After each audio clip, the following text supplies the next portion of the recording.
പ്രശ്നം മറ്റൊന്നുമല്ല, ഒരു ചെറുപ്പക്കാരൻ വിവാഹം കഴിക്കാനുള്ള പാകത എത്തി എന്ന് പറഞ്ഞാൽ എപ്പോഴാ പാകത എത്തുക? ഒരാൾ കല്യാണം കഴിക്കേണ്ട പ്രായമല്ല ഒരു ചെറുപ്പക്കാരൻ മീശ വരുമ്പോഴാ. എത്ര 25 വയസ്സിൽ കെട്ടലാണ് സുന്നത്ത്. റസൂലുള്ള വിവാഹം കഴിച്ചത്, അള്ളാന്റെ റസൂൽ വിവാഹം കഴിച്ചത് 25-ാമത്തെ വയസ്സിലാണ്. അതുകൊണ്ട് 25-ാമത്തെ വയസ്സിൽ കെട്ടലാണ് സുന്നത്തായ പ്രായം. രക്ഷപ്പെട്ടല്ല, കാശ് എനിക്ക് തരണം. പാപ്പായുടെ എത്ര നാളുകൊണ്ട് പറയണം 26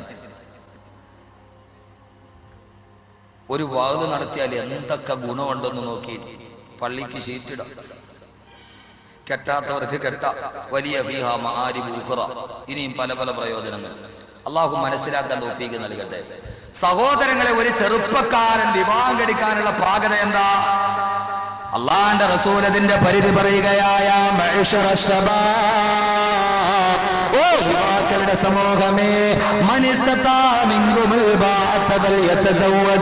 നിങ്ങളിൽ നിന്ന് ആർക്കെങ്കിലും ബാഴത്തെത്തിയാൽ നിങ്ങൾ വിവാഹം കഴിച്ചു കൊള്ളട്ടെ എന്ന് പറഞ്ഞാൽ, സ്വന്തമായിട്ടൊരു പെണ്ണിന് ചെലവിന് കൊടുക്കാനുള്ള പാകത എത്തിയാൽ, ഒരു ഭാര്യയെ ഒരു പെണ്ണിന് ചെലവിന് കൊടുക്കാൻ കഴിയുന്ന സാമ്പത്തികമായ ആരോഗ്യപരമായ ബാധ്യത നിങ്ങൾക്ക് വന്നാൽ നിങ്ങൾ വിവാഹം കഴിക്കണേ, നിങ്ങൾ വിവാഹം കഴിക്കണേ.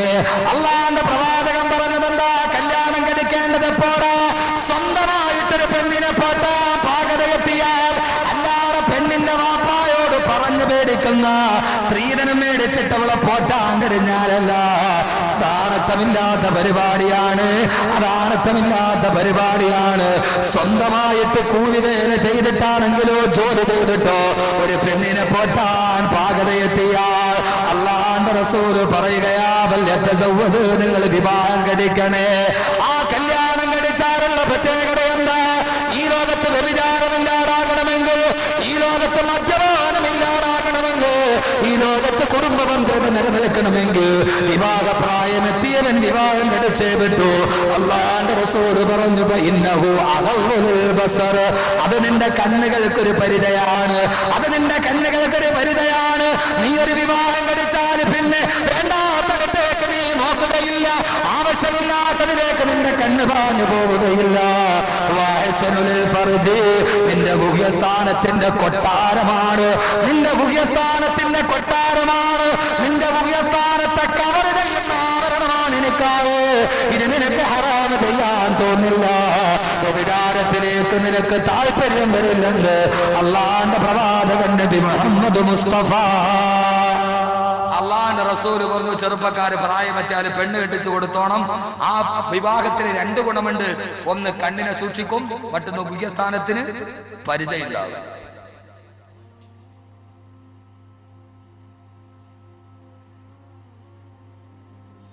ഒരു സാമൂഹിക തിന്മ തടയപ്പെടും.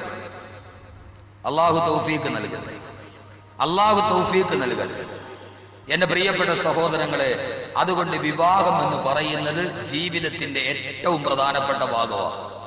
ജീവിതത്തിന്റെ ഏറ്റവും പ്രധാനപ്പെട്ട ഭാഗമാണ്. ഈ മൈക്കിന്റെ മീക്കായിൽ നിന്ന് വിളിച്ച മൈക്കൊന്ന് ശരിയാക്കി നോക്കാൻ പറഞ്ഞു.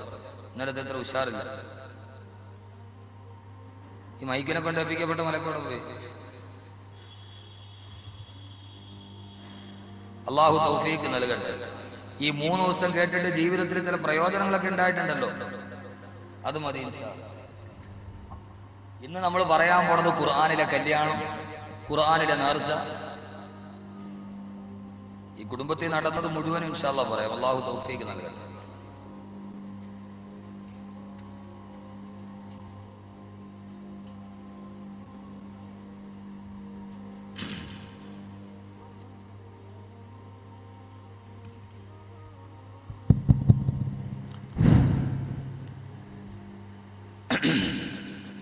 ശരിയാക്കിയ അവ സാധാരണയായി നമ്മുടെ നാട്ടിൽ വിവാഹം നടക്കാൻ വേണ്ടി തീരുമാനിച്ചു. നിങ്ങൾ ആദ്യം, ഞാൻ ഖുർആനിലെ കുടുംബം പറയുമ്പോൾ ഇതിനൊരു അടിസ്ഥാന തത്വമുണ്ട്. എല്ലാ കുടുംബത്തിന്റെയും തകർച്ച തുടങ്ങുന്നത് എവിടെയാ?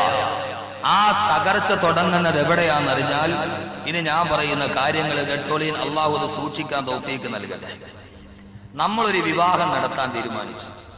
ആദ്യം നമ്മൾ ചോദിക്കുന്ന എന്താ? കെട്ടാൻ വരണ പുതിയാപ്പിളയ്ക്ക് സ്വന്തം പേരിൽ എന്തൊക്കെയുണ്ട്? ഇപ്പൊ കല്യാണത്തിന് അങ്ങനെ പരസ്യമായിട്ടൊരു ചോദ്യം ഉണ്ടെന്നാണ് ഞാൻ അറിഞ്ഞത്. പുതിയാപ്പിള വരുമ്പോ വീട് പുതിയാപ്പിളയുടെ പേരിലാണോ അതല്ല മറ്റുള്ളവർക്ക് ഷെയർ ഉണ്ടോ? കട ഇവൻ എത്ര ഓഹരിയുണ്ട്?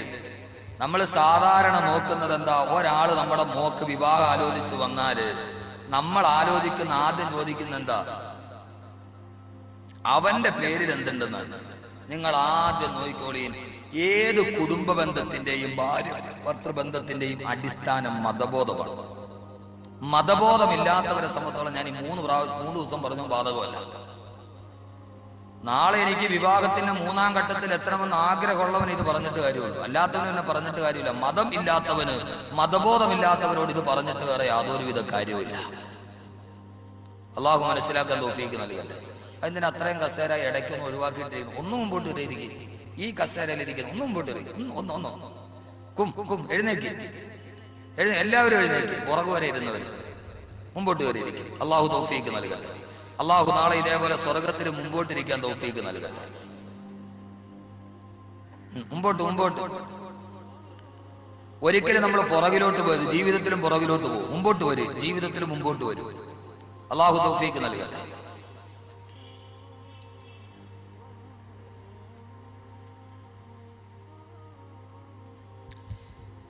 ഈ ഞാനിനി പറയാൻ പോകുന്ന കാര്യങ്ങളൊക്കെ നന്നാകണമെങ്കിൽ, അറിയണമെങ്കിൽ എല്ലാത്തിന്റെയും അടിസ്ഥാനം മതബോധമാണ്. ഒരു പെണ്ണിനെ നമ്മുടെ മകളെ വിവാഹം ചെയ്യാൻ വരുമ്പോ ആദ്യം നമ്മൾ ചോദിക്കുന്ന എന്താ? അവന്റെ പേരിൽ എന്തൊക്കെയാണ്? ഇനി കല്യാണം കഴിക്കാൻ പോണ പുതിയാപ്പിള ചോദിക്കണം എന്താ? എത്ര തരും? പൊള്ളാച്ചി ചന്തയിൽ പോത്തിനെ വിൽക്കണമാരി ഇപ്പൊ കച്ചവടം. അവന്റെ ഗ്ലാമർ അനുസരിച്ച്, അവന്റെ ഇതനുസരിച്ചാണ് മാർക്കറ്റ് ഇപ്പോ. 2 കൂട്ടരും നോക്കുന്നത് വിവാഹത്തിന്റെ മാനദണ്ഡം ഇന്ന് പണമായി മാറി. കുടുംബ ബന്ധം തകരുന്നതിന്റെ ഏറ്റവും പ്രധാനപ്പെട്ട വിഷയം എന്താ? ഭാര്യ ഭർത്താവ് പറഞ്ഞനുസരിക്കൂ. നിങ്ങളൊന്ന് ചിന്തിക്കുക. ഭാര്യയോട് പറയാണ്, എനിക്കിത്തിരി വെള്ളം ചൂടാക്കിയതാണ്. ഞാനേ 100 പവന് 10 ലക്ഷമായിട്ട് ഞാൻ കൊണ്ടുവന്ന് നിന്നോണ്ടായിരിക്കണം. നിനക്ക് തരൽ എന്റെ ബാധ്യതയല്ല. ആധുനികതയുടെ ഈ കച്ചവടത്തിന്റെ കണക്കിലാണ് കുടുംബ ബന്ധം തകർന്നത്, അല്ലേ? അല്ലാന്ന് പറയാൻ പറ്റും ആർക്കെങ്കിലും? ഭാര്യയുടെ ചിന്ത എന്താ? 100 പവനും ലക്ഷക്കണക്കിന് രൂപ എന്റെ വാപ്പയ്ക്ക് കൊടുത്തിട്ടാണ് ഇവ എന്നെ ചുമന്നുകൊണ്ട് കിടക്കുന്നത്. അതുകൊണ്ട് ഞാൻ കൊണ്ടുവന്നതാണ് ഇവൻ വാരി ഉണ്ണണത്. എനിക്ക് ബാധ്യതയൊന്നുമില്ല. നിനക്ക് നിന്റെ കാര്യം, എനിക്ക് എന്റെ കാര്യം. ഇവിടെയാണ് ഭാര്യയും ഭർത്താവും തമ്മിലുള്ള ബന്ധം തെറ്റുന്നത്. അള്ളാഹു മനസ്സിലാക്കാൻ നല്ല ബോധം തരട്ടെ.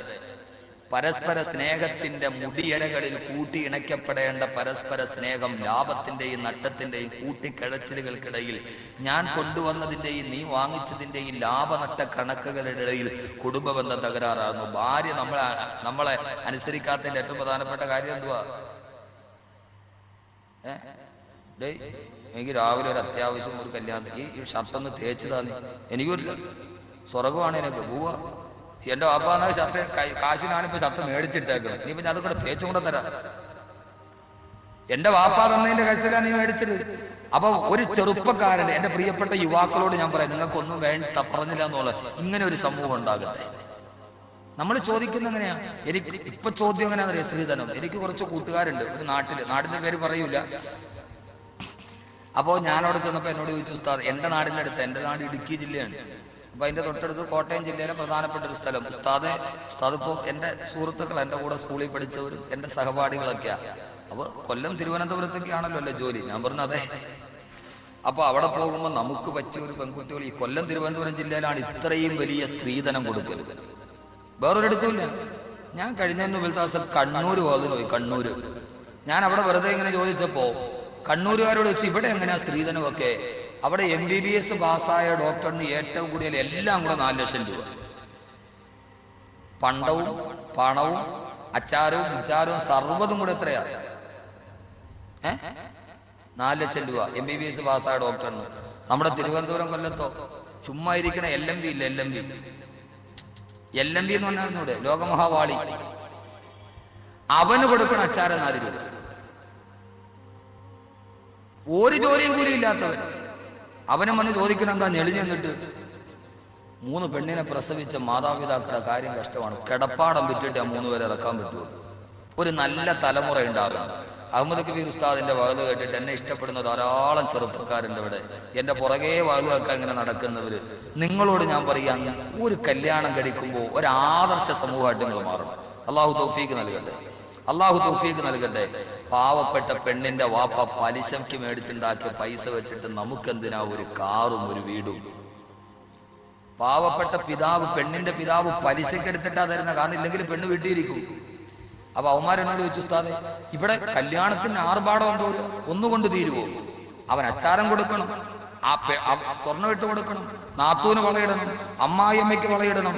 ഇതൊക്കെ കഴിഞ്ഞിട്ട് കെട്ടിക്കൊണ്ടുപോയതിനെ പിന്നെ പുറകെ അവന് സന്തൂക്കെട്ടിലും കൊണ്ടാ കൊടുക്കണം. അടുക്കള കാണല എന്തുവാ? പെണ്ണും ചെറുക്കനും പോയി കഴിഞ്ഞാൽ പുറകെ ഒരലമാര, ഫ്രിഡ്ജ്. ഇപ്പൊ അവസാനം കൊണ്ടുപോയി ഒരു വീട്ടിലോട്ട് സർവ്വതും കൊണ്ടുപോകണം. എന്തൊക്കെ? അലമാര, fridge, washing machine, European closet അടക്കം കൊണ്ടുപോകണം അടുക്കളയ്ക്ക്. എന്തൊരവസ്ഥയാണിത്? അപ്പൊ അവരെന്നോട് പറഞ്ഞു, ഉസ്താദെ ഉസ്താദ് അവിടെ നമുക്കൊരു ആലോചന വല്ലതൊക്കെ ഉണ്ടെങ്കിൽ കൊണ്ടുവരും. ഞാൻ പറഞ്ഞു, എനിക്കിന്ന് ബ്രോക്കറിന്റെ പണിയാണ്. അല്ല ഉസ്താദെ, അങ്ങനെ ഉസ്താദ് എവിടെയെങ്കിലുമൊക്കെ മംഗലപുരത്തൊക്കെ പോകുമ്പോൾ പറയൂല, നമുക്കൊരു പെങ്ങളുണ്ടല്ലേ, ഒരു മോളുണ്ടെന്ന് കെട്ടിക്കാൻ പറ്റിയ പുത്യാപ്പള വല്ല ഉസ്താദിന്റെ കൂടെ ഉള്ള ദീനീ ബോധമൊക്കെ ഉള്ളവര്. ഞാൻ അപ്പൊ വെറുതെ പറഞ്ഞു, ശരിയടേ. ഞാൻ പറയാം, എന്റെ സഹപാഠികൾ എന്റെ കൂടെ പഠിച്ചവരാ. അപ്പൊ അവന്മാർക്ക് എന്നേക്കാൾ ഇൽമുണ്ടെന്ന് മനസ്സിലായത് എനിക്ക് അപ്പോഴാണ്. അപ്പൊ ഞാൻ ചോദിച്ചു, എന്താ നിന്റെ ഡിമാൻഡ്? അപ്പൊ അവരെന്നോട് പറഞ്ഞു, വലിയ ഡിമാൻഡൊന്നുമില്ല, അത്യാവശ്യം മൊഞ്ചത്തി ആയിരിക്കണം, സൗന്ദര്യം വേണം. പിന്നെ ഞാൻ പറഞ്ഞു, മൂളും ഞരങ്ങൊന്നും വേണ്ട, കാര്യം തെളിച്ച് പറയാം. അത്യാവശ്യമുള്ള കാര്യമൊക്കെ നമുക്ക് കിട്ടണം. ഞാൻ ചോദിച്ചാൽ എന്തുവാടെ പറയും, നിനക്ക് എന്ത് വേണം അത് പറയും. ഉസ്താദെ ഏറ്റവും കുറച്ച് മഗ്‌രിബും സുബഹിയെങ്കിലും വേണം. ഞാൻ പറഞ്ഞു, അൽഹംദുലില്ലാ, കല്യാണം കഴിക്കാൻ വേണ്ടി പോകുമ്പോൾ മഗ്‌രിബും സുബഹിയും വേണം, ഖളാകരുതെന്ന് പറയുന്ന ഒരു ചെറുപ്പക്കാരനാണല്ലോ. അപ്പോഴാണ് എനിക്കൊരു സംശയം, കുമാർക്ക് ലൊഹറും അസറും സുബഹിയും ഒന്നും ഇശായും ഒന്നും ഇല്ലയോ? ഞാൻ ചോദിച്ചടേ, നിങ്ങൾ JCB മുസ്ലിയാരുടെ ആളാണ്?